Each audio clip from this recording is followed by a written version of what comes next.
Crispy PRAN recipe. இது கண்டிப்பா ஒரு டைமாவது நீங்க செஞ்சு பாருங்க. ரொம்ப ரொம்ப ஈஸியா இருக்கும். ரொம்பவே டேஸ்டியாவும் இருக்கும். வாங்க எப்படி செய்யலாம்னு பார்க்கலாமா? இதுக்கு 1/2 கிலோ இறால் எடுத்துருக்கிறேன். இத நல்லா கிளீன் பண்ணிட்டு ஒரு பவுல்ல போட்டுக்கங்க. 1 டீஸ்பூன் மிளகுத்தூள், 1 டீஸ்பூன் மிளகாய்த்தூள், கொஞ்சமா உப்பு போட்டு நல்லா மிக்ஸ் பண்ணி விட்டுக்கங்க. இது உப்பு, காரம்லாம் ஏறுறதுக்காக 1/2 மணி நேரம் ஊற வச்சா போதும்.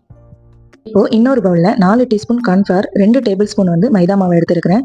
இதுக்கு கொஞ்சமா உப்பு, 1 டீஸ்பூன் மிளகாய்த்தூள், மிளகுத்தூள், மஞ்சள் தூள், கொஞ்சமா பேக்கிங் பவுடர் இத போட்டு நல்லா மிக்ஸ் பண்ணிக்கங்க. ஒரு முட்டை உடைச்சு ஊத்தி நல்லா மிக்ஸ் பண்ணிக்கங்க. இது கெட்டியா இருக்கும். கொஞ்சமா தண்ணி ஊத்தி மிக்ஸ் பண்ணி விட்டுக்கங்க. பச்சை மாவு பதத்துக்கு இருந்தா போதும். இப்போ ஒரு பிளேட்ல 2 டீஸ்பூன் கார்ன்ஃப்ளவர் எடுத்துருக்கிறேன். இதோட உப்பு போட்டு நல்லா கையாட்டி மிக்ஸ் பண்ணிக்கங்க. இப்போ இன்னொரு பிளேட்ல ஓட்ஸ் எடுத்துருக்கிறேன்.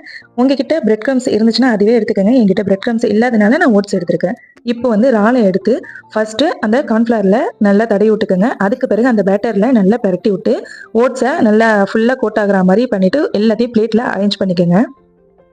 இப்போ எல்லா ராலையும் நல்லா செட் பண்ண பிறகு ஒரு 10 நிமிஷம் ஃப்ரீசர்ல வச்சுக்கோங்க. ஃப்ரீசர்ல எதுக்காக நம்ம வைக்கிறோம்னா அப்பதான் அது ஸ்டிஃபா இருக்கும். இல்லைன்னா லூஸ் ஆகி அந்த ஓட்ஸ் எல்லாம் உதிர்ந்துரும். இதுக்காக தான் நம்ம 10 நிமிஷம் ஃப்ரீசர்ல வைக்கிறோம். இப்போ ஆயில் சூடான பிறகு பொரிச்சு எடுத்துக்கலாம். செம்ம டேஸ்டா இருக்கும். இதை கண்டிப்பா நீங்க ட்ரை பண்ணி பாருங்க. இதை பார்க்கும் போதே தெரியும் எவ்வளவு கிறிஸ்பியா இருக்கு பாருங்க.